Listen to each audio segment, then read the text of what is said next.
किसी asset class में अगर आप पैसा लगाते हैं तो हर साल आप कितने परसेंट रिटर्न की उम्मीद करते हैं?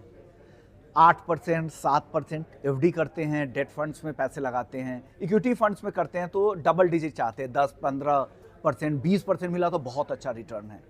लेकिन सबसे एस्टैब्लिश्ड एसेट्स में से एक चांदी, जहां पर इस साल 150% से ज़्यादा का रिटर्न घरेलू बाजार में मिला है। यानी 2025 में चांदी ने अगर आपने पैसा लगाया होता तो 150% रिटर्न मिलते।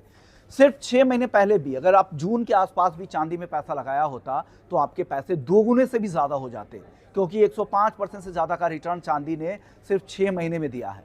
तो एक बड़ी रैली चांदी के दौर में चल रही है और एक तरफा रैली यहाँ पर चलती जा रही है। 2,24,000 के लेवल को भी चांदी ने पार कर लिया है। इंडस्ट्रियल कमोडिटीज बन चुकी है, 60% से ज़्यादा चांदी का इस्तेमाल इंडस्ट्री कर रही हैं।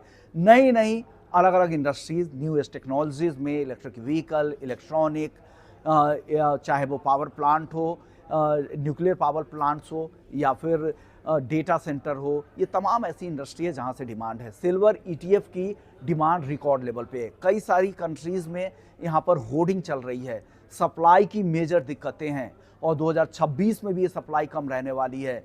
साथ ही नेशनल प्लान में चांदी यूएस में और चाइना में शामिल हो गया है, क्रिटिकल मिनरल की लिस्ट में यूएस में है और चाइना ने अपने एक्सपोर्ट को, चांदी एक्सपोर्ट पर पाबंदी लगा दी है। तो बिना लाइसेंस के, बिना इजाज़त के वहाँ से एक्सपोर्ट भी मुश्किल है। एक लीडिंग वहाँ का एक्सपोर्टर है, तो ऐसे में चांदी की सप्लाई कम ही रहने वाली है। एक फंडामेंटल ड्रिवन फिजिकल मार्केट में डेफिसिट की स्थिति है, इस वजह से चांदी की रैली दिख रही है और ये रैली एक्सपर्ट्स को लगता है कि 2026 में भी बड़े स्केल पर जारी रह सकती है।